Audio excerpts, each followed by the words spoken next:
UGC net population studies के paper solution के साथ मैं एक बार फिर से हाजिर हूं। इस सीरीज में ये सेकंड लेक्चर होगा और इसमें मैं क्वेश्चन नंबर 11 से 20 तक के क्वेश्चंस को एक्सप्लेन करूंगा। आप देखेंगे क्वेश्चन नंबर 11 से 20 है। ये जून 2023 का पेपर है और इसके पहले मैंने पार्ट 1 में क्वेश्चन 1 से 10 तक एक्सप्लेन किया हुआ है। इस सीरीज में ये सेकंड नंबर लेक्चर होगा।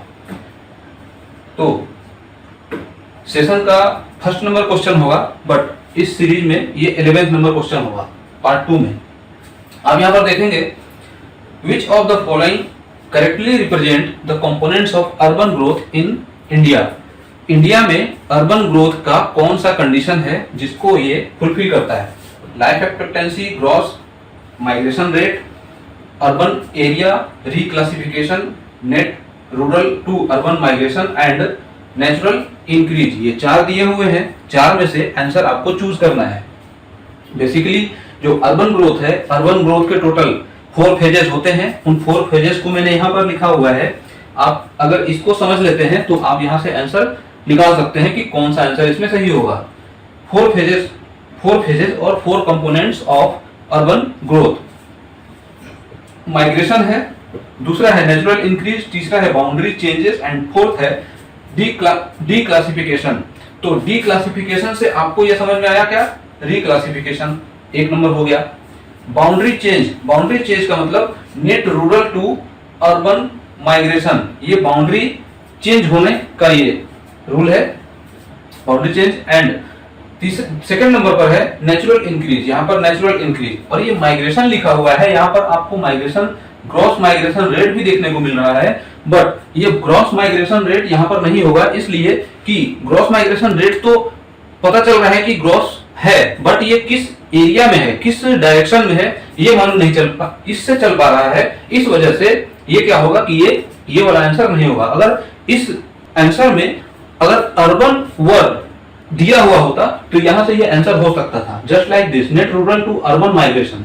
बट यहाँ पर किस तरीके की माइग्रेशन हो रही है, उसका स्ट्रीम क्या है, ये पता नहीं चल पा रहा है, इसलिए ये ग्रॉस माइग्रेशन रेट यहाँ पर नहीं होगा। दूसरा है लाइफ एक्सपेक्टेंसी। लाइफ एक्सपेक्टेंसी के केस में एक पर्टिकुलर रूरल या अर्बन एरिया को डिफाइन नहीं किया गया है, इस वजह से लाइफ एक्सपेक्टेंसी भी यहाँ पर नहीं होगा। तो आंसर आपका कौन सा होगा,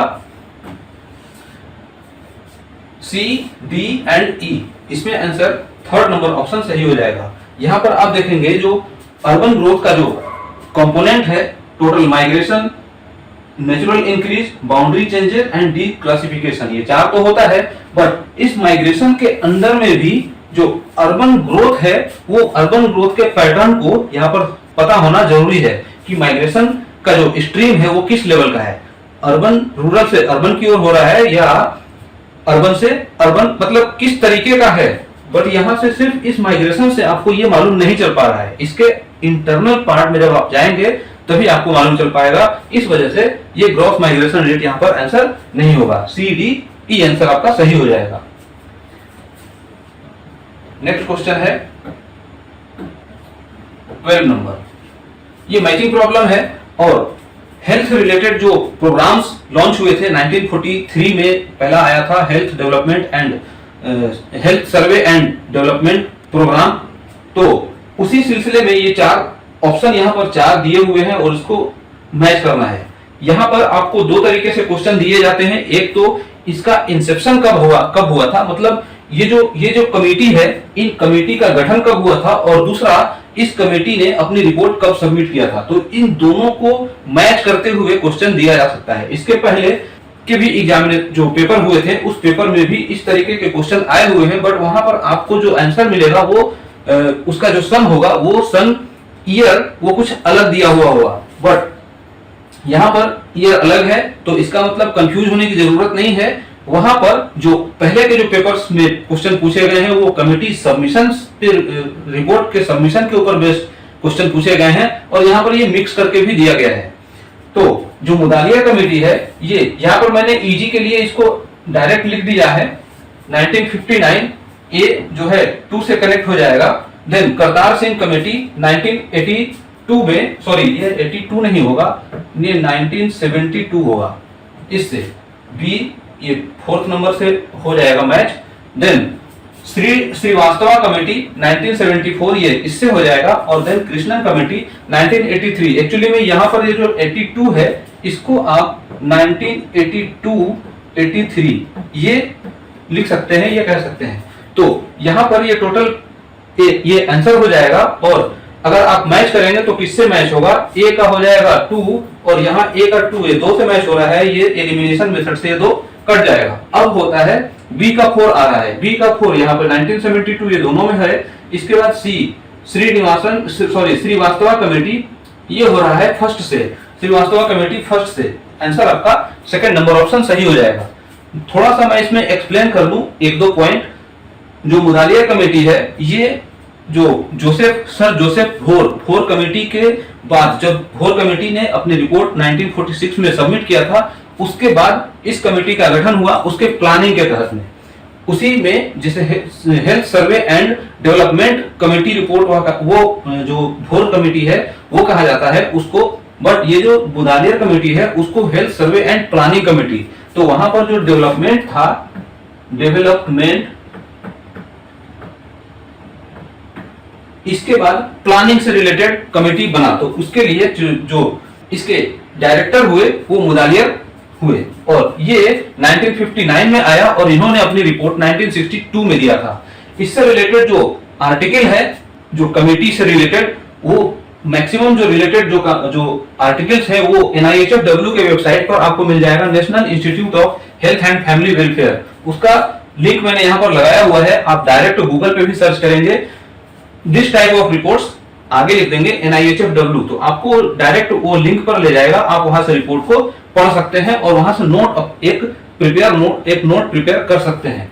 ये आपका ये हो गया। इसके बाद कुछ कमेटी जो इसी वेबसाइट पर मुझे मिला, उस रिपोर्ट को मैंने टेबुलर फॉर्म में अरेंज किया हुआ है। मैंने नेक्स्ट स्लाइड में इसको लगाया हुआ है। यहां पर आप देखेंगे some committees, founded year, report submitted year and purpose. तो ये एक जनरल सिनारियो है, आप यहां से नोट कर सकते हैं, यहां से समझ सकते हैं। भोर कमेटी रिपोर्ट ये 1943 में आया, इसको कहा जाता है health survey and development committee. इस कमेटी को, भोर कमेटी को, जिसके जो चेयरमैन थे सर जोसेफ भोर, वो थे। 1943 में ये फाउंड किया गया था, मतलब इस्टेब्लिश हुआ था, और रिपोर्ट जो है सबमिट हुआ था 1946 में।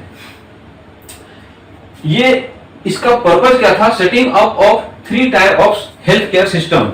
ये हेल्थ केयर सिस्टम जो 3 tyre, first second and first primary, secondary and tertiary, ये 3 टाइप्स के हेल्थ फैसिलिटीज को ये सेटिंग अप, ये सेट करने का ये एक पर्पस था। देन आता है मुदालिया कमेटी, ये कहा जाता है health survey and planning committee. मैंने पहले ही बताया कि जो डेवलपमेंट कमेटी था, इसके प्लानिंग, इसी डेवलपमेंट को किस तरीके से प्लानिंग किया जाए, ये 1959 में आया था और इन्होंने अपनी रिपोर्ट 1962 में सबमिट किया था। Integration of curative and preventive services, ये इसी का एक कंटिन्यूएशन पार्ट था भोर कमेटी रिपोर्ट का।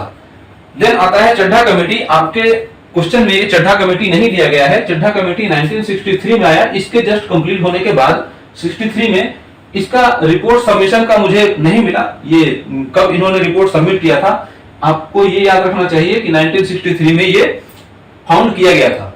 अगर आपको मालूम हो कि इनकी रिपोर्ट कब सबमिट हुआ था, आप कमेंट बॉक्स में कमेंट करके बता सकते हैं।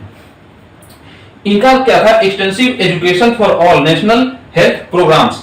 ये नेशनल हेल्थ प्रोग्राम, ये इनका ये पर्पस था, और स्पेशली जो MNEP होता है, NMEP, national malaria eradication programme, तो उसके मेंटेनेंस फेज का इनको चेयरमैनशिप दिया गया था। एक्चुअली में जो NMEP होता है, नेशनल मलेरिया इरेडिकेशन प्रोग्राम, उसके 4 फेजेस होते हैं।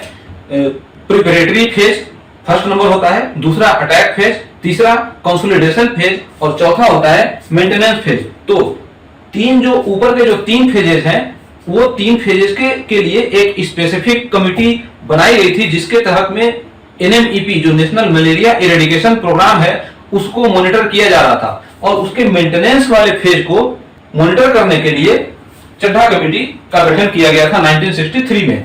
देन करतार सिंह कमेटी ये 1972 में इसका गठन हुआ था, इसको स्टैब्लिश किया गया था और ये अपनी रिपोर्ट 1973 में दिए थे। और ये पर्पज इसका पूछा जाता है कि इसका पर्पज क्या है, मल्टीपर्पज हेल्थ वर्कर स्कीम, ये इनका स्कीम, ये पर्पज था। और श्रीवास्तव कमेटी 1974 में ये क्वेश्चन में दिया हुआ है, ये गठन किया गया था 1974 में, ये आया था, एस्टैब्लिश हुआ था। इन्होंने अपनी रिपोर्ट 1975 में सबमिट किया था। और ये जो पर्पस था health services and medical education, इतना हो गया। और लास्ट में कृष्णन कमेटी, ये 1982-1983 में ये फाउंड किया गया था या एस्टैब्लिश किया गया था और इनका था अर्बन रिवैम्पिंग स्कीम।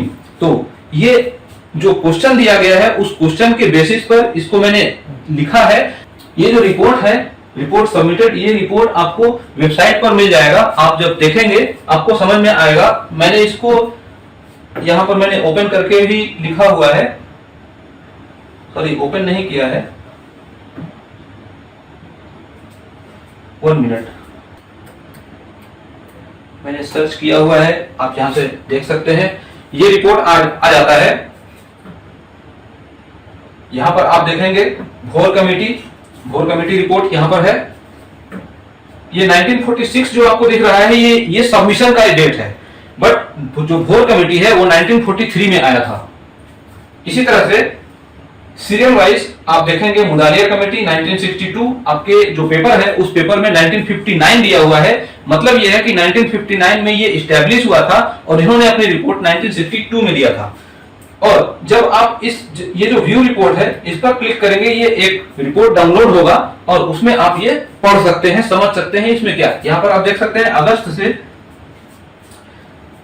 59 से ये 61 है और ये इस ड्यूरेशन में हुआ है और इसकी रिपोर्ट 62 में गया है। सिमिलरली आप जो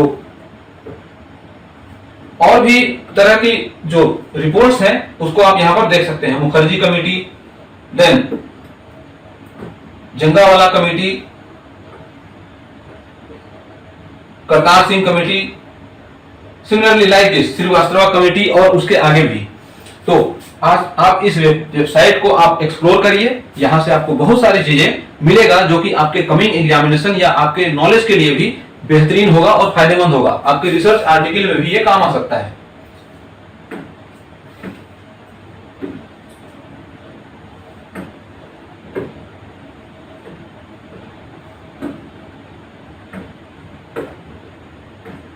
नेक्स्ट क्वेश्चन है 13 नंबर। ये असर्शन और रीजन के ऊपर बेस्ड क्वेश्चन है। असर्शन इसका है, primate city refers to a situation in which a single city accommodates disproportionately large number of country's population, ये दिया हुआ है। एंड इसका रीजन है, law of primacy is most relevant in countries with a relatively simple economy and spatial structure, a small area of population, low incomes and a colonial past। जब आप law of primacy ये आप पढ़ेंगे तो आपको कुछ ऐसे ही डेफिनेशन दिखाई देंगे जो कि दोनों सही है, बट बस यहाँ पर क्या है, असर्शन और रीजन। ये जो असर्शन है इस पर ये रीजन परफेक्ट होता है या नहीं, तो दोनों तो एक्चुअल में सही है कि primate city refers to a situation in which single city accommodates disproportionately large number of country's population. बड़े एक लार्ज स्तर पर जो पॉपुलेशन है उसको एकोमोडेट किया हुआ होता है एक छोटे से एरिया में, तो that is called primate city. तो प्राइमेट सिटी का जो कंडीशन है ये है और इसका एक कैरेक्टरिस्टिक भी कह सकते हैं कि ये है, बट ये पूरी तरीके से ये जो है असर्शन को फुलफिल नहीं करता है। दैट्स व्हाई आपका आंसर ये क्या होगा, दोनों तो सही है बट ये आर जो है नॉट करेक्ट एक्सप्लेनेशन ऑफ ए। इस केस में आंसर आपका सेकंड नंबर सही हो जाएगा। नेक्स्ट क्वेश्चन है, अच्छा डबलिंग टाइम पर क्वेश्चन है। ये क्वेश्चन बहुत ही ज्यादा इंपॉर्टेंट होता है और एक कैजुअल टाइप का क्वेश्चन है। इस क्वेश्चन से आप किसी भी तरह के किसी भी ईयर में किसी भी सेशन का एग्जामिनेशन अगर आप दे रहे हैं यूजीसी नेट पॉपुलेशन स्टडीज में, तो ये क्वेश्चन हर बार पूछा जाता है और 100% हर साल क्वेश्चन आने की ही संभावना बनी रहती है। डेफिनेटली आता है और कभी कभी एक टाइप का क्वेश्चन आता है, कभी दोनों टाइप के क्वेश्चन आते हैं। तो जो एक क्वेश्चन ये आया हुआ है उसमें मैंने दोनों को कंप्लीट यहाँ पर दिया हुआ है करके।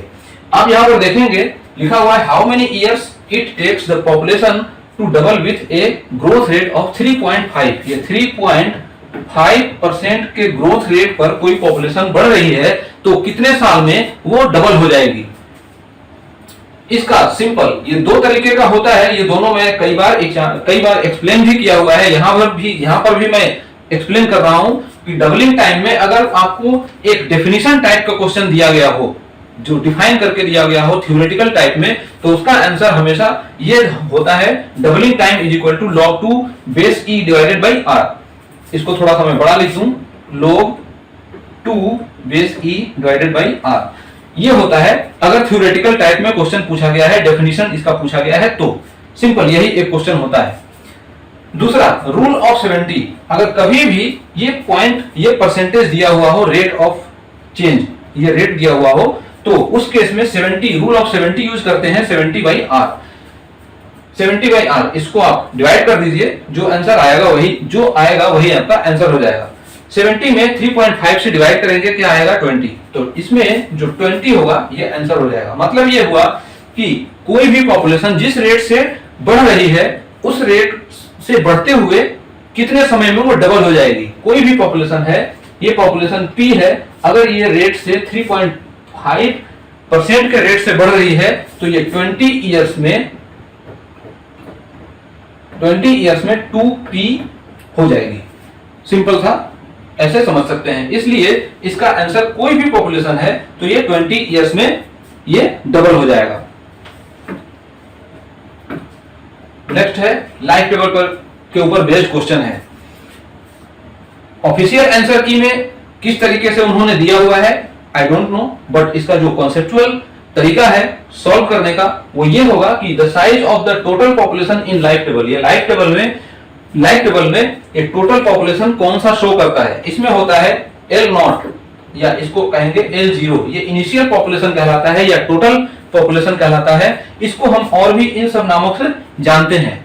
इसको जो L0 है, इसमें अगर L0 मतलब ये जनरली जो पॉपुलेशन जो लाइफ टेबल स्टार्ट होता है वो 1 लाख के पॉपुलेशन से स्टार्ट होता है। तो जो 1 लाख है, L0 जो 0 पर है, 0 एज पर 1 लाख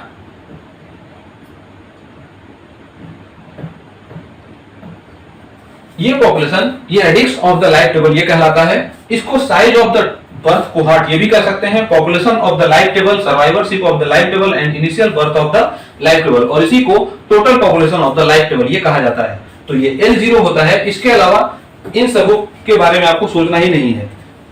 जो लाइफ टेबल है उसके टोटल 7 कॉलम्स होते हैं। आपको किसी बुक में 8 कॉलम भी दिखाई देंगे, लेकिन जनरली जो होता है वो 7 कॉलम ही होता है।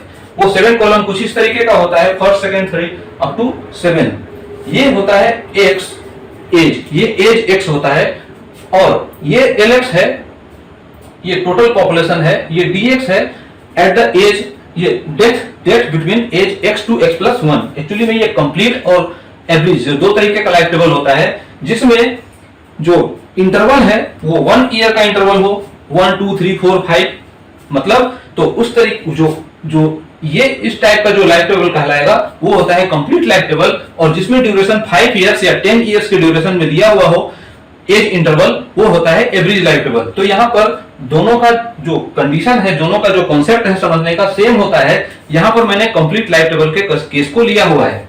ये X है, एज X, ये LX है टोटल पॉपुलेशन, देन DX है एज जो death between age X to X+1 मतलब 1 ईयर के इंटरवल पर डेथ हो गया। ये QX है probability of death between age X to X+1। Similarly ये LX है person years lived between age X to X+1, और TX है ये भी पर्सन ईयर्स ही होता है, बट ये age between age X to X+1 नहीं होता है। मतलब उसने X ईयर तक तो जी गया, उसके आगे वो कितने समय तक जिएगा, मतलब अनलिमिटेड, उसके आगे उसकी कोई लिमिट नहीं है। और then expectation of life at age birth. तो ये 7 कॉलम्स होते हैं और 7 के अलग अलग मीनिंग है। इसको मैंने एक लाइफ टेबल का एक वीडियो मैंने किया हुआ है, रिकॉर्डिंग किया हुआ है, उसको मैंने अपलोड भी किया हुआ है, और वो एक बहुत अच्छा नोट्स है। वहां से आप इसके कॉन्सेप्ट को और जो एग्जामिनेशन में जिस तरीके से क्वेश्चन पूछे जाते हैं वहां से आप समझ सकते हैं। उसके लिंक को मैं यहाँ पर डिस्क्रिप्शन में डाल दूंगा, आप देख सकते हैं। नेक्स्ट है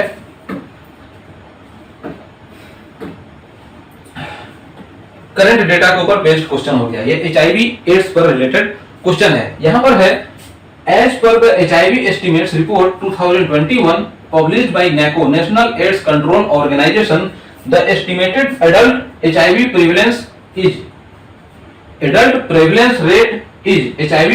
रेट इज, ये 4 दिया है, चारों में से कोई सा भी ऑप्शन नहीं होगा, क्योंकि इसमें जो आंसर है 0.21% है और यहां पर दिया ही नहीं है, इसलिए इस चारों में से कोई सा भी ऑप्शन नहीं होगा। और इसी वजह से ऑफिशियल आंसर की में इस क्वेश्चन के आंसर को ड्रॉप कर दिया गया है, सिंपल सा। तो ये हो गया। और ये जो रिपोर्ट है, ये रिपोर्ट आपको कहां मिलेगा?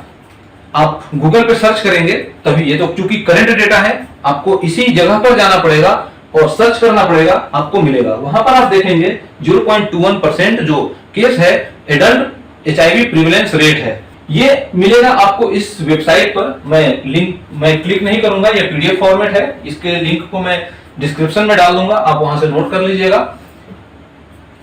इसके कुछ इंफॉर्मेशन को मैंने लगाया हुआ है, आप देखेंगे फिगर, वो जो लिंक था उस लिंक से ही मैंने जो ग्राफ है उस ग्राफ को यहाँ पर लगाया है। अब आप देखेंगे कि state and UT wise adult HIV prevalence for 2021 ये रिपोर्ट है। टॉप 3 स्टेट्स हैं with high prevalence of HIV, कौन कौन से हैं? वो तीनों जो हैं वो नॉर्थ ईस्ट के ही स्टेट है। फर्स्ट नंबर पे आता है मिजोरम, दूसरे पे नागालैंड एंड तीसरे पे मणिपुर। यहां पर देखेंगे मिजोरम, नागालैंड एंड मणिपुर, इसके जो कंप्लीट जो रेट है परसेंटेज, इस परसेंटेज को भी आपको याद रखना जरूरी है, क्योंकि जो क्वेश्चन दिया हुआ है वो इंडिया के रिस्पेक्ट में दिया है और जो आंसर है वो आंसर चारों उसमें से कोई भी फुलफिल नहीं हो रहा था, जहां की 0.21% इंडिया का टोटल परसेंटेज था जो HIV प्रिवेलेंस रेट। अब देखते हैं ये जो इंडिया लिखा हुआ है, ये इंडिया ये है 0.21%, यहां से आपको ये भी मिल गया। मैक्सिमम प्रिवेलेंस ऑफ हाई, मतलब जो हाई प्रिवेलेंस ऑफ HIV ये है, आपको ये 3 मिल गया। और इसके बाद जो चौथा नंबर आता है वो साउथ का स्टेट है, आंध्र प्रदेश। यहाँ पर आंध्र प्रदेश भी देखेंगे और पांचवा भी है साउथ का ही है, तेलंगाना, कर्नाटका एंड उसके बाद फिर मेघालय आ जाता है नॉर्थ ईस्ट का। तो आपको इसके आगे का याद नहीं रखना है, आपने अगर इतना शुरू का 4-5 अगर आपको याद है स्टार्ट का, तो इतने से काम आपका हो जाता है। एक आपने इंडिया का याद रख ही लिया और लास्ट में ये केरला आता है। तो HIV का जो प्रेवलेंस रेट है सबसे मिनिमम कहां है? केरला में, मतलब 9 के बराबर। यहाँ पे 0.06%।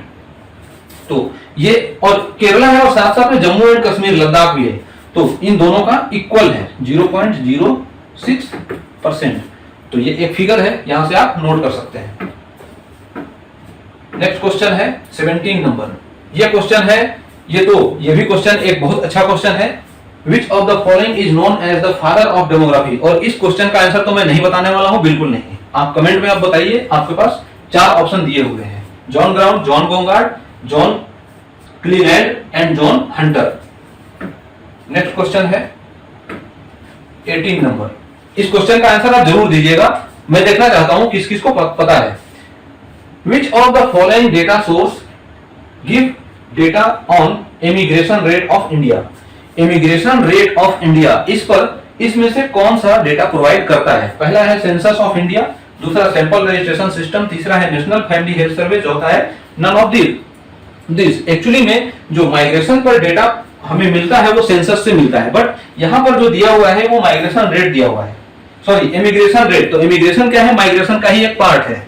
माइग्रेशन किससे मिलकर बनेगा? इमिग्रेशन और एमिग्रेशन, जिसको इन माइग्रेशन और आउट माइग्रेशन कहते हैं। तो यहाँ इन माइग्रेशन का मतलब क्या हुआ? इमिग्रेशन, और आउट माइग्रेशन का मतलब हुआ एमिग्रेशन। और यहाँ पर एमिग्रेशन रेट मतलब बाहर जाना, इसके लिए से रिलेटेड है, और ये यहाँ पर रेट भी दिया हुआ है। तो इस वजह से ये सेंसस का डेटा नहीं हो पाएगा, सेंसस इस चीज को प्रोवाइड नहीं कर पाएगा और यहाँ से सेंसस कट जाएगा। सैंपल रजिस्ट्रेशन सिस्टम में आपको जो डेटा मिलता है वो birth rate, death rate and different type of fertility and mortality rates and marriage rate, ये सभी चीजें मिलता है। माइग्रेशन का डेटा इसमें नहीं मिलता है, ये भी कट जाएगा। National family health survey, national family health survey क्या है? ये वर्ल्ड का एक largest level of demographic health survey है, जहां पर हेल्थ से रिलेटेड ही डेटा और उसके एस्टिमेट हमें मिलते हैं। तो यहां से भी माइग्रेशन नहीं मिलेगा और लास्ट में हो जाता है नन ऑफ दिस। तो नन ऑफ दिस, इसमें आंसर 4th नंबर सही हो जाएगा। यहां पर लिखा भी है census includes information about migration patterns, immigration and emigration.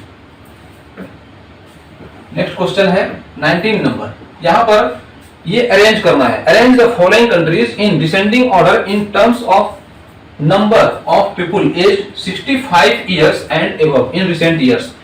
Current year में 65 इयर्स एंड उसके एबव के जो पॉपुलेशन है, उस पॉपुलेशन के अकॉर्डिंग इन सभी जो कंट्रीज है उन कंट्रीज को अरेंज करना है। Russia, China, India, United states of America, Japan. अब यहाँ पर क्वेश्चन को बिल्कुल माइंड से पढ़ना है कि क्वेश्चन में क्या दिया गया है। मैक्सिमम जो स्टूडेंट होंगे जापान को सबसे पहले रखा होगा और यहां से फर्स्ट और फोर्थ को एलिमिनेट कर दिया होगा और 2 और 3 में से ही ऑप्शन को वो तलाश रहे होंगे, खोज रहे होंगे और उसी में से मैक्सिमम ने क्लिक भी किया होगा। जिन्होंने नहीं पढ़ा होगा, तुक्का मारा होगा। जो पढ़ के गए होंगे करंट डेटा में कुछ इस तरीके से, जो इन डेप्थ से ये जाकर के क्वेश्चन पूछा गया है, उन्होंने बिल्कुल सही क्वेश्चन, सही जो है आंसर दिया होगा। यहां पर आप देखेंगे, एक बार मैं फिर से फ्रेश कर दूं, arrange the following countries in descending order in terms of number. यहां पर क्या है? नंबर ऑफ पीपुल, मतलब काउंट पूछा गया है, टोटल काउंट। तो काउंट के बेसिस पर 65 प्लस जो एज है उस ग्रुप में मैक्सिमम से मिनिमम को इस जो कंट्री है उसको अरेंज करना है। अब यहां पर माइंड से सोचने वाली बात है कि जो जिस कंट्री की जो पॉपुलेशन है सबसे मैक्सिमम होगा, वहां पर ही 65 इयर्स हो या फिर किसी भी एज डिस्ट्रीब्यूशन में वहां की पॉपुलेशन हाइक होगी। यहां पर देखेंगे जो चाइना है सबसे नंबर 1 पर है, उसके बाद इंडिया है दूसरे नंबर पर और तीसरे नंबर पर यूएसए है। तो चाइना, इंडिया एंड यूएसए, यहां पर चाइना, इंडिया एंड यूएसए क्या हो जाएगा? बीसीडी किसमें हो रहा है? सिर्फ और सिर्फ फर्स्ट में हो रहा है, बीसीडी। तो यहां से आपको ये आंसर मिल गया। और ई और ए, जापान और रशिया, ये जापान इसके बाद आएगा और रशिया आएगा, ये आपका आंसर सही हो जाएगा। बट अगर इसमें परसेंटेज पूछा होता कि परसेंटेज कि इन terms of percentage of people, तो उस केस में जापान सबसे हाई पे होता, ऊपर होता। उसके बाद की कंडीशन हम देखते कि कहां है। बट ये आपका आंसर टोटल काउंट के बेसिस पर सबसे ऊपर चाइना होगा, उसके बाद इंडिया होगा, यूएसए होगा एंड देन जापान होगा एंड देन रशिया होगा। फर्स्ट नंबर ऑप्शन आपका सही हो जाएगा। ये वेबसाइट है, इस वेबसाइट को भी मैं अपने डिस्क्रिप्शन में डाल दूंगा, उस डिस्क्रिप्शन पे जाकर के आप यहां से नोट कर सकते हैं। ये जो डेटा है ये वर्ल्ड पॉपुलेशन प्रोस्पेक्ट 2019 के बेसिस पर ये क्वेश्चन पूछा गया है। एकदम एग्जैक्ट वही क्वेश्चन पूछा गया है जो कि वहां पर रिपोर्ट पब्लिश है। क्या है ये देखते हैं। देखिए यहां पर जो लिखा हुआ है top 50 countries with the largest number of older adults, आप देख सकते हैं यहां पर चाइना है, इंडिया है, यूएसए है, फिर जापान है, रशियन फेडरेशन है। सेम वही ऑप्शन को उठा करके पूछा गया है। चाइना है, इंडिया, यूएसए, जापान, रशिया। अब मैंने इसको प्रेजेंट कर दिया है इस तरीके से। नंबर ऑफ, आपको नंबर याद रखने की जरूरत नहीं है, आपने अपना ये अरेंज कर लिया। 166.37 ये मिलियंस में है, then 84.9 million, 52.76 million, 35.58 million, 21.42 million and like this. Total 10 countries को के स्क्रीनशॉट को मैंने लगाया हुआ है। यहां पर जो क्वेश्चन, आप जब उस वेबसाइट पर जाएंगे तो उसमें क्या है कि 50 कंट्रीज को का अरेंजमेंट उसमें दिया हुआ है। मैं अभी उसको वेबसाइट को भी मैं आपको अभी दिखाऊंगा। फिलहाल अगर मैं परसेंटेज की बात करूं, यहां पर परसेंटेज, तो परसेंटेज के केस में सबसे मैक्सिमम आप देखेंगे जापान में है, ओके, एंड 28 ये जापान में है। उसके बाद फिर ये ऊपर नीचे आता है, जापान के बाद ये फिर इटली है, फिर इसके बाद में नंबरिंग आप देखेंगे ये है, जर्मनी है। तो परसेंटेज के बेसिस पर जो डेटा है, डेटा सेट चेंज हो जाएगा और काउंट के बेसिस पर जो डेटा सेट है वो भी चेंज हो जाएगा। अब टोटल पॉपुलेशन की बात करते हैं तो वो पूरे वर्ल्ड में जो टोटल पॉपुलेशन है 2019, जो वर्ल्ड पॉपुलेशन प्रोस्पेक्ट 2019 के अकॉर्डिंग चाइना नंबर 1 पर है, दूसरे नंबर पर इंडिया है, तीसरे पर यूएसए है, चौथे पर इंडोनेशिया है और पांचवें पर ब्राजील भी है। तो आप देखेंगे फर्स्ट ये चाइना है, सेकंड इंडिया है, यूएसए 329.15 है एंड इसके तीसरे के बाद मैंने क्या बताया इंडोनेशिया, तो इंडोनेशिया यहां पर है 268.42 एंड देन ब्राजील है, तो ब्राजील कहां पर है, यहां है। तो ये first number, second number, third number, fourth number and fifth number. तो ये यहां से इसका ऑर्डर भी है। एक बार फिर से उसी पर चलते हैं और इसको मैं ओपन कर लेता हूं।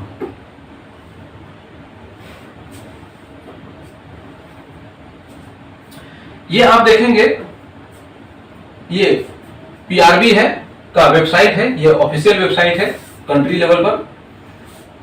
Countries with the oldest population in the world, first इसमें आप देखेंगे यही है।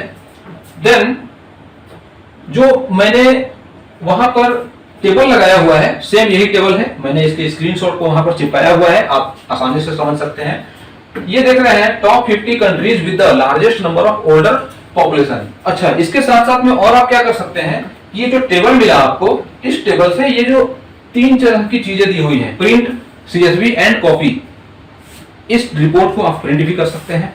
साथ में अगर आपको चाहिए कि CSV file comma separated value file, जो कि एक्सेल फाइल में डाउनलोड हो जाता है, एक्सेल नहीं होता, एक्सेल की तरह ही होता है, उसको कहते हैं सीएसवी फाइल, यहां से कॉपी भी कर सकते हैं। तो आप इसके साथ कुछ भी कर सकते हैं, यहां से डेटा डाउनलोड भी कर सकते हैं। इसके आगे मुझे और दिखाने की जरूरत नहीं है, फिलहाल ये सभी चीजें यहाँ पर लिखी हुई है और इसका लास्ट में सोर्स भी है, पॉपुलेशन है वर्ल्ड पॉपुलेशन प्रोस्पेक्ट 2019 के अकॉर्डिंग। यहाँ पर साथ साथ में आपको इसके फिगर भी मिलेंगे। ये सभी आप जिस तरीके से आपको नोट करना है, जैसे आपको समझना है, आप समझ सकते हैं।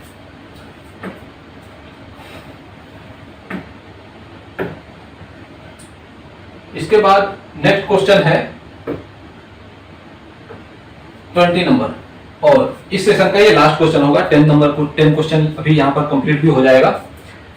इन prospective study which of the risk of the following risk measures can be calculated. यहां पर एक कीवर्ड खोजने वाली चीज होगी कि किस टाइप के स्टडी में, प्रोस्पेक्टिव स्टडी में। अब यहां पर जो क्वेश्चन दिया गया है प्रोस्पेक्टिव स्टडी दिया गया है, तो आपके माइंड में यह सवाल होना चाहिए कि प्रोस्पेक्टिव स्टडी जब दिया है तो इसके अलावा और भी कुछ स्टडी होते होंगे। अब वो कौन से स्टडी होंगे? अगर ये प्रोस्पेक्टिव स्टडी है तो प्रोस्पेक्टिव स्टडी होता क्या है? जब आपको इसका मतलब पता चलेगा तभी तो यहां से आंसर खोजेंगे।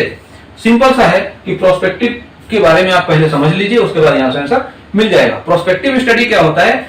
कोई भी स्टडी दो टाइप से होता है। पहला स्टडी क्या होता है कि प्राइमरी डेटा पर हम स्टडी कर रहे होते हैं। दूसरा स्टडी क्या होता है, हम सेकेंडरी डेटा पर स्टडी कर रहे होते हैं। और तीसरा भी होता है कि प्राइमरी और सेकेंडरी दोनों को हम मर्ज करते हुए, मतलब कि प्राइमरी डेटा पर हमने स्टडी किया और उसको सेकेंडरी जो डेटा हमारे पास अवेलेबल है, जो एस्टिमेट अवेलेबल है, उससे कंपेयर किया। तो तीन तरह के हो गए। और एक चौथा हो जाता है, चौथा भी, तो उसमें भी हम उन्हीं दोनों प्राइमरी और सेकेंडरी, इन्हीं दोनों को ही हम मर्ज करते हुए काम करते हैं। तो ये चार तरह के स्टडी होते हैं। पहला होता है प्रोस्पेक्टिव, दूसरा होता है रेट्रोस्पेक्टिव, तीसरा होता है केस कंट्रोल स्टडी और चौथा होता है कोहार्ट स्टडी। तो कोहार्ट स्टडी में जस्ट लाइक हिस्टोरिकल डेटा भी हम ले लेते हैं साथ साथ में। अगर हम सेकेंडरी डेटा की बात करें तो सेकेंडरी डेटा भी हमारा जो है हिस्टोरिकल डेटा भी कहलाता है, लेकिन वहां पर एक पर्टिकुलर लॉन्गिट्यूडिनल डेटा हमारा हो जाता है। और लॉन्गिट्यूडिनल डेटा जो होता है ये प्रोस्पेक्टिव स्टडी पर भी वर्क करता है। तो ये चीजें हो गई। अब इसमें क्या होगा कि एब्सोल्यूट रिस्क हमें मिलेगा लार्ज लेवल पर, इंसिडेंस रिस्क भी हमें इसी डेटा से मिलेगा प्रोस्पेक्टिव से, रिलेटिव रिस्क भी यहीं से मिलेगा, बट ऑड्स रेशियो हम यहां से डिफाइन नहीं कर पाएंगे। ऑड्स रेशियो तभी डिफाइन कर पाएंगे जब हमारे पास सेकेंडरी डेटा भी आएगा। तो प्राइमरी डेटा पर ये तीनों हो जाएंगे और ये वाला नहीं होगा। तो इस केस में आंसर ए, बी एंड सी हो जाएगा। कौन सा? सेकंड नंबर ऑप्शन सही हो जाएगा। ये जो प्रोस्पेक्टिव स्टडी है एंड रेट्रोस्पेक्टिव, इन दोनों को मैंने यहाँ पर अगले स्लाइड में लगाया हुआ है साथ साथ में। और आपसे मैं उम्मीद करता हूं कि केस कंट्रोल और कोहार्ट, इन दोनों को आप गूगल पर या फिर कॉपी किसी बुक में आप सर्च कर लीजिए और वहां से आप छोटा सा एक नोट्स बना लीजिए। यहाँ से जो 4 तरह के स्टडी होते हैं, इस 4 स्टडी से आपके बहुत ही ज्यादा फायदे होने वाले हैं और कमिंग एग्जामिनेशन में या फिर आपके नॉलेज के लिए भी आपको बहुत ज्यादा हेल्पफुल भी होगा। तो नेक्स्ट जो स्लाइड है उसमें मैंने इन दोनों को लगाया है, आप देखेंगे प्रोस्पेक्टिव एंड दूसरा है रेट्रोस्पेक्टिव। तो 2 तरह के स्टडी को मैंने यहाँ दिया हुआ है और जो 2 और स्टडी होते हैं, केस कंट्रोल स्टडी और दूसरा होता है थर्ड नंबर जो होता है वो केस कंट्रोल स्टडी और चौथा होता है कोहार्ट स्टडी। तो इन दोनों के बारे में आप एक बार पढ़ लीजिए। इसमें आप देखेंगे जो प्रोस्पेक्टिव स्टडी है वो लुक अहेड, फ्यूचर के बारे में इसमें प्रेडिक्शन करने की कोशिश करते हैं। Look ahead to examine usual associations and it is based on primary data. तो प्राइमरी डेटा क्या होगा? प्राइमरी डेटा को हमें खुद से कलेक्ट करना होगा। ओरिजिनल डेटा होता है, रॉ डेटा तो होता नहीं है, सेकेंडरी डेटा तो होता नहीं है, वो एक जस्ट लाइक रॉ डेटा होता है। ठीक है, तो ये प्राइमरी डेटा पर बेस्ड होगा and useful for studying the progression of disease, क्योंकि हम हेल्थ से रिलेटेड चीजें पढ़ रहे हैं, क्लिनिकल ट्रायल से बेस्ड पर बेस्ड ये चीजें हैं, इसलिए यहाँ पर डिजीज वर्ड का यूज किया गया है। अदरवाइज आप अगर किसी दूसरे फील्ड में भी अगर आप इसको ट्राई कर रहे हैं तो वहां के टर्मिनोलॉजी को इस पर यूज कर सकते हैं। तो ये disease excessive risk factors and evaluate the effects of interventions. Simple सा है कि जो प्राइमरी डेटा है आप इसी के ऊपर बेस्ड प्राइमरी डेटा को आपने कलेक्ट किया और वहां से रिजल्ट या इसका कंक्लूजन निकालने की आपने कोशिश किया, ट्राई किया। इसका एक हेल्थ बैकग्राउंड का जो एग्जांपल है वो क्या हो सकता है? Following a group of smokers to observe their risk of developing lung cancer over the next 10 years या नेक्स्ट 5 इयर्स। ये लॉन्गिट्यूडिनल, मैंने क्या बताया पहले कि ये लॉन्गिट्यूडिनल एनालिसिस भी होता है। ये लॉन्ग